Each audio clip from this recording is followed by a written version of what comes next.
A spectacular performance. Curry from half court. Sometimes, something looks like it's been there a while. We are here, the 3 Points Podcast, after a gut-wrenching, absolutely disappointing, Depending on your perspective. the perspective of an insane human being, the perspective of a person with a shred of dignity and honor. The goddamn New York Knicks are up 3-1 in the series after coming back down 27. Oh That's my 29. God. Was it 27 or 29? 29. Oh my God. They're The calling it. biggest comeback They're in calling NBA it. Finals I history. love it when they're calling it when it's like it's just like it's a fact. Like, they're calling it the biggest Well, comeback. I feel like it can kind of depend, Just by points, it is the biggest. Actually, yes, but it can be like, okay, like maybe there was a bigger comeback against Yeah, a 2016, bigger discrepancy between like the team. 2016. Yeah. I would go with I mean, 2016. do you guys know what the actual greatest in playoff history biggest comeback is? Actually, oh wait, no, actually don't. Do you guys know? Was it the It's Warriors? against us. Was it So the again, Grizzlies? no, it was the Clippers in 2019. They came back like 33 or something against us. Well, Oh yeah, that was when people were saying they were going to choke the series, the Clippers, right? Yeah. Will was Dude, the Warriors going just- off. Pat Bev had a good Bro, series. Yeah, Steve Warriors just knew how to play around with the series. yeah, we ended up Not take losing it that seriously. year though. I was gonna say like it didn't matter, but it ended up losing that year or Yeah, something. Yeah, every extra game counted, and then Yeah. on your body might tear an Achilles. Regardless, we just came off game 4 of the NBA Finals in the MSG in New York, and the New York Knicks did come back down 29. They got the lead for the first time with under 2 minutes left in the game. I think it was like 144, bro. Brunson. All right, all right. I'm gonna let these gentlemen start. I know Wes is happy because he's like an insane human being, like what? But I'll let Wes go. I mean, I feel like just it's hard to go off any stats right now, but I just feel like if you're a Knicks, if you're rooting against the Knicks, you just have, Brunson and Anunoby PTSD for the rest of your life. Like just the way he was able to, I mean, kind of like they said, and kind of how we all witnessed, everybody's offense kind of slowed down, and it was only Brunson really able to, get any shots up, any competent shots. I think you guys will talk about this because this is kind of all you're thinking about. De'Aaron Fox, obviously, like he kind of sold you guys thinking, saying you guys, as you guys are Spurs fans, I'm a Knicks fan, but he definitely is who I would be, most pissed at if I was rooting for the Spurs to win it because he definitely sold it down the stretch. But man, Brunson just, I mean, even like he definitely turned it up a different tier, like as it got closer and closer to the end of the game. But even throughout the game, like he was making some pretty tough shots, even in the first half. Obviously, like second half, it was just like lit in the basket for the Spurs, and then the basket was just wide open for just Jalen Brunson specifically. If I had to point to two players on the Knicks, obviously it's Jalen Brunson, and then OG Anunoby was pretty incredible. And obviously everybody's gonna be talking about that offensive rebound putback, which is like potentially greatest. It's like in NBA history. I mean, when it's you going to think be on about, all-time highlight reels for the rest of our lives. and he even like even outside of that, he of course gives you what he's known for is that great defense and even some offensive juice he had his playoff highs, I think. But I would say their best 33 offensive points. player this Absolutely. game. Brunson was great down the I'd stretch. probably But still give it to Brunson just because for the course of the entire game, I think it really was. a lot of his looks were created from Brunson, so Yeah, fair enough. But I mean, again, 33 on 10 of 15. Yeah, I mean, yeah. it's I hard mean, to replicate that. he has to make the shots, and he did. Yeah. So I mean that's definitely huge. But I think like outside of those two, like I'm not really happy with anybody's minutes. I mean, Cat was just like out the gate. I didn't even see this because I came late, but he kind of got sunned by Wemby in the very first minute or two. Yeah. So pretty uninspiring from everybody else.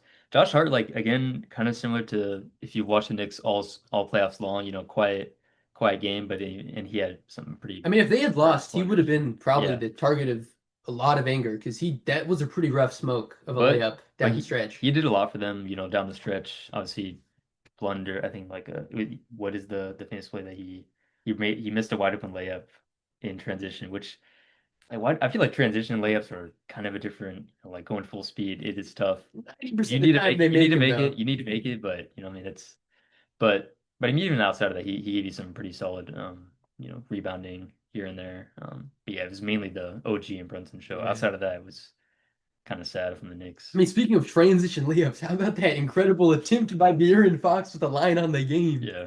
Or the game on the line. I'm sorry. Yeah. That's how mad I am and how out of it I am.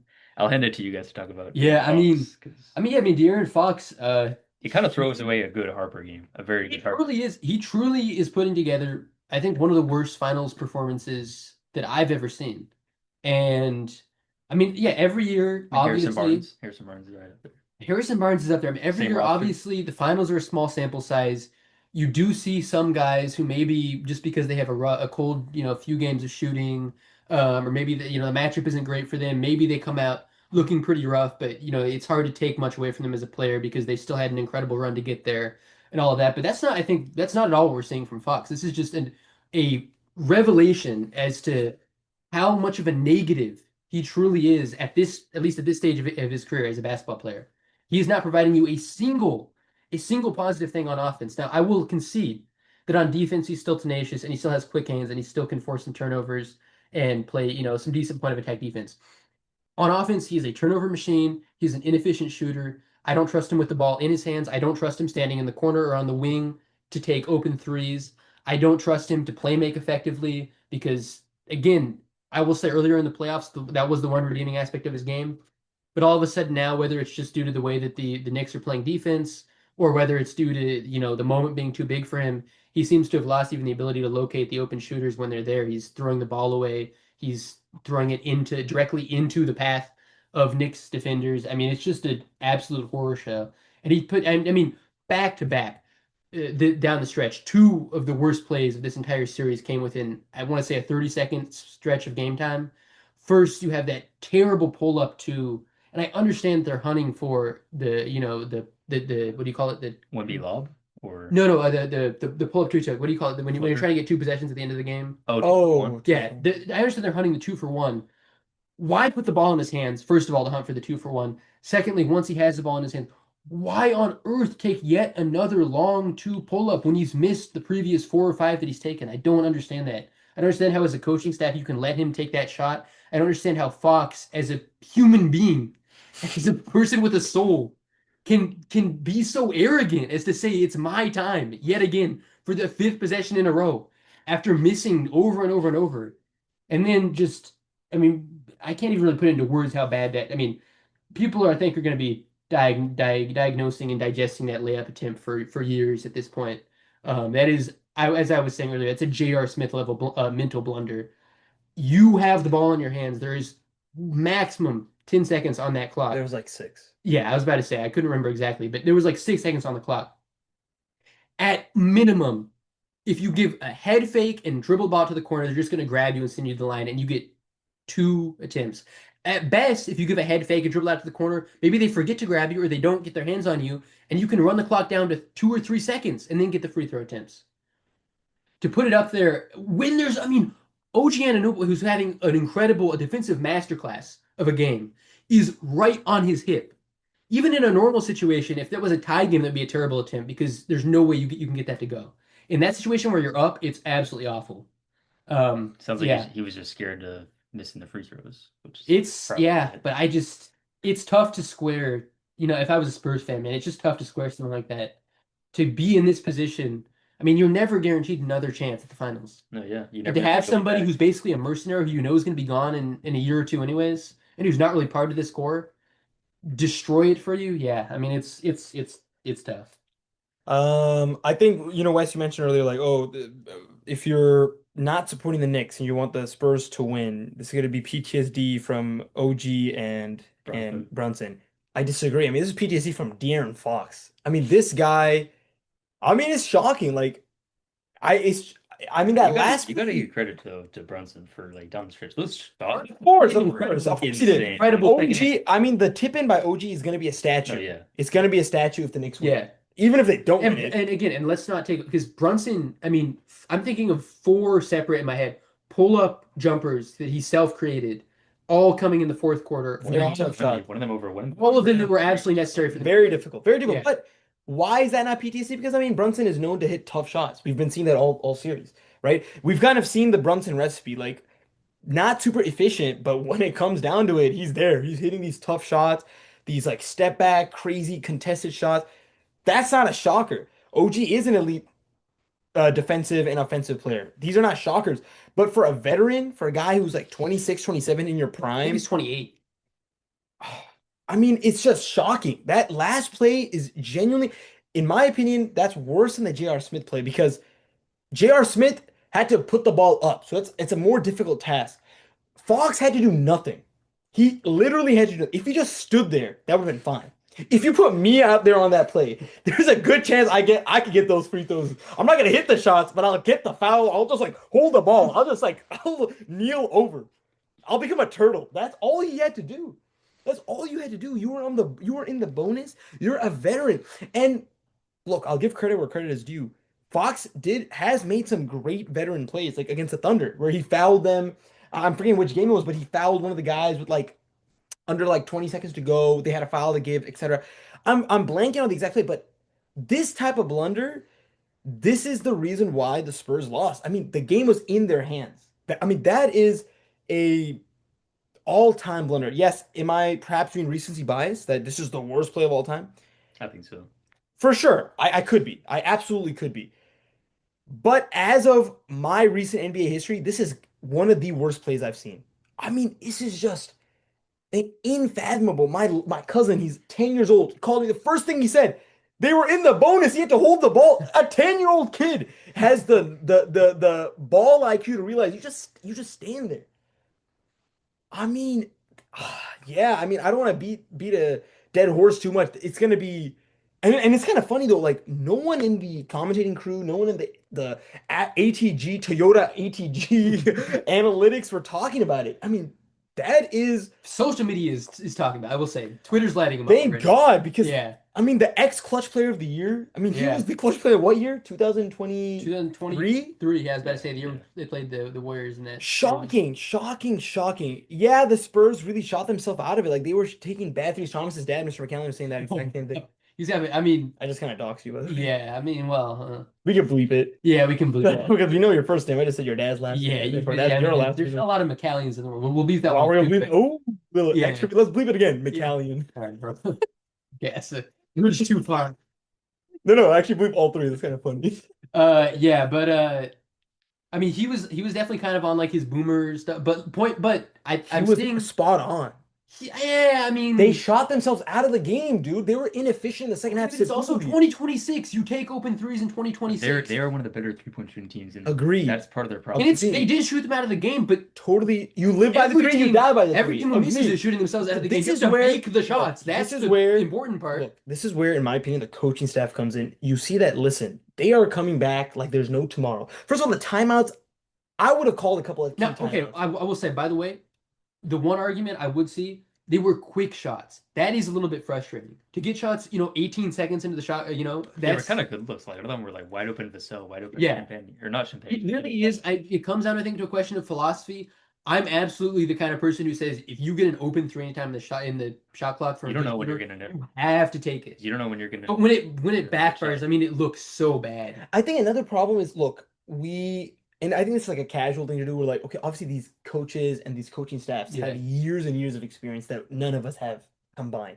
However, as a fan, I'm genuinely asking, why are they giving that much privilege and responsibility to De'Aaron Fox? He's not proven it's a it. very good point. He has not proven it. Dylan Harper has looked three times as good. I mean, As he has even if you with the ball in want his Fox to facilitate and like throughout the majority of the game, but to close out the game to give that much responsibility to De'Aaron Fox when Yeah. he has not proven it.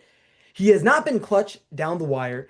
And He's been I mean, inconsistent. and by the at way, best. in the process, you completely freeze Wemby out. Wembanyama was not. Literally, He was literally. the only time he was touching the ball was on offensive rebounds and tip-ins. That was how he was getting his offense. Now, I will this say- is shocking. I will say they were definitely fouling him heavy on a lot of those rolls to the rim, and he was getting the calls. So he was impacting the game that way. There was not a single post touch. He wasn't getting an opportunity to attack any closeouts. He wasn't getting the opportunity to attack out the elbow. None of that. It was either lobs or offensive rebounds. That was it. I mean, it's like they were literally scheming for Steph Curry. Like it's and that Steph Curry in this case being goddamn De'Aaron Fox. Look, it is a casual thing to be like, well, what are these coaching staff doing? What are they doing? there's got to be some logic behind it. I just can't see it. Let us Yeah. know in the comment section down below. Yeah. Yeah, I mean their offensive process is pretty. I don't know. It was kind of frustrating to watch. Like obviously, I don't even know. I can't even explain the De'Aaron Fox. Like, it felt like I don't know how many possessions it was, but it felt like 10. Like every It possession. literally felt like every I mean, possession. can we see his I'm not usage just rate trying in to the hate. last I'm like not trying to quarter? hate. I'm just Like someone like let's look at the usage rate after in the fourth quarter. Can Yeah. we somehow quickly get that? I think that's a advanced analytic. Maybe you have to. It is. I mean, we could ask Gemini maybe. you do like touches maybe, Let's go to Gemini. but like wow. What is the in game 4 of the NBA Finals 2026? What was the Aaron Fox's usage rate in the fourth? But I will say, just like fill the air real quick. I think like, I mean, their offensive process, they were following it, and it just kind of failed them today. I mean, I wish part of their offensive process was getting Wemby a little bit more involved in the post. Obviously, that wasn't really the case, and they just ran through Yeah.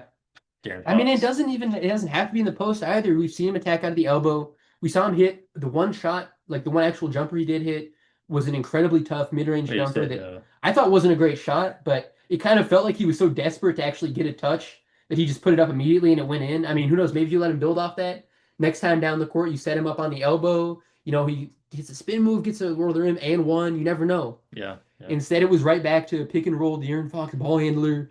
It- 25 it- seconds of the damn shot clock. This has got to Just be. crossover between the legs, hezzy This has got to fade be. away. Look, I'm curious and excited to see kind of like the more advanced like the play by play guys who Yeah. can analyze and maybe give an explanation of why was De'Aaron Fox so. I mean, Are we missing something as like, casual Spurs? in my opinion, fan? I do understand that, like running a couple possessions through him, For sure, just for to sure. diversify. But it did feel like every single It they were felt like he's fixated the on- guy. It felt like he was the guy. Yeah, yeah. It's just, Like it was shocking. Like everyone else was out. It felt like everyone else was out of rhythm because Fox was getting so much ball time. Yeah. And I mean, yeah.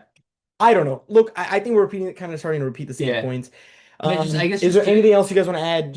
I just wanted one thing that Draymond Green, I forget whose podcast was it, but he did a guest spot where he's talking about how the Spurs, by kind of jumping out at Karl Anthony Towns on defense, had really managed to neutralize him in game 3 because he was getting a lot of his offense out of like attacking closeouts and kind of where the defense was kind of sagging he off him and then clinked attack. Yeah, he was cooing Wemby.